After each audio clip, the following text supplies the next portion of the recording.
రేయ్ ఎక్కడ్రా ఈ అమ్మాయి? రమా త్వరగా రమ్మని చెప్పు. రమా ఉండు పిలుచుకొస్తా. నేను డాక్టర్ అవుతానా విక్టర్? ఏంటా పిచ్చి ప్రశ్న? నువ్వు ఫారెన్ వెళ్ళి పెద్ద డాక్టర్ అయి వస్తావు. ఈ విక్టర్ చెప్తే గాడ్ చెప్పినట్టే. అవును, బర్త్డే బేబీ కదా, నాకేమిస్తున్నావు? కేక్ ఇస్తాను. కేకా? అదేం వద్దు నాకు. మరి ఉమ్మిపు. ఉప్మానా? ఉప్మా కాదు, ఉమ్మా. ఉమ్మా అంటే ఏంటి? హాయ్ అరుణ్. హాయ్. జోస్యం అది తను డాక్టర్. ఉమ్మా కాదు, అమ్మ లేదు. అది నువ్వు ఇక్కడేం చేస్తున్నావు? అది ఎరా నా చెల్లెలు నీ చెల్లెలు లాంటిదే కదా. ఆహా, అది ఏం లేదు. నీచంగా ప్రవర్తిస్తావు వెదవా.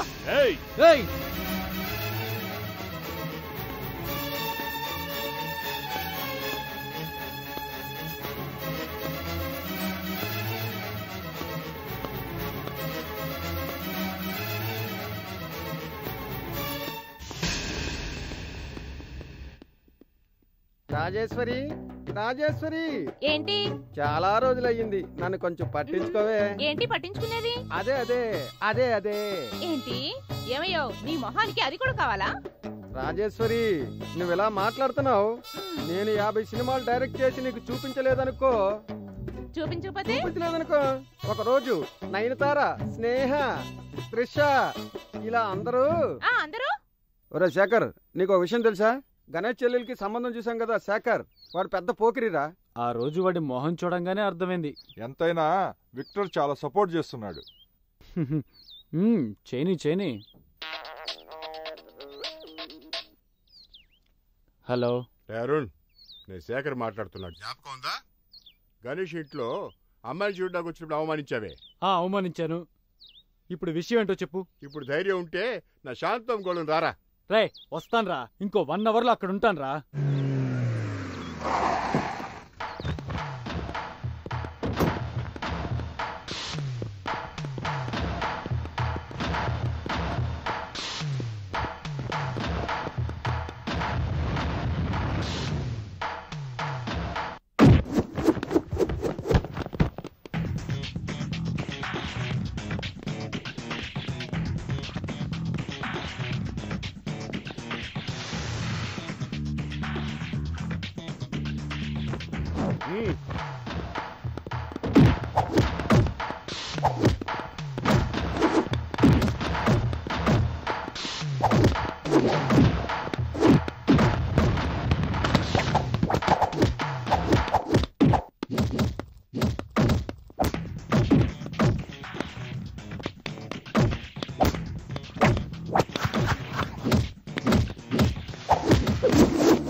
డైరెక్టర్ డ్రైవర్ కావాలన్నాడు. ఎక్కడ అడుగు వచ్చేసాడు సార్. ఇతనా? అవును సార్. బండి బాగా తోలుతావా? బాగా తోలుతాను సార్. ఎన్ని సంవత్సరాలు 5 సంవత్సరాలుగా సార్. 5 సంవత్సరాల నుంచి మంచి ఎక్స్పీరియన్స్ ఉంది. ఎక్కడెక్కడ తోలేవు? పాడేరు, అరకలోయ సార్. అంతా కొండ ప్రాంతాల్లో తోలేడరా. ఇప్పుడు నువ్వు బండి తోలేటప్పుడు ఏదైనా ప్రాబ్లం వస్తే ఏం చేస్తావు? ఏం ప్రాబ్లం రాదు సార్. బండి పోతూ ఉన్నప్పుడు ఏదైనా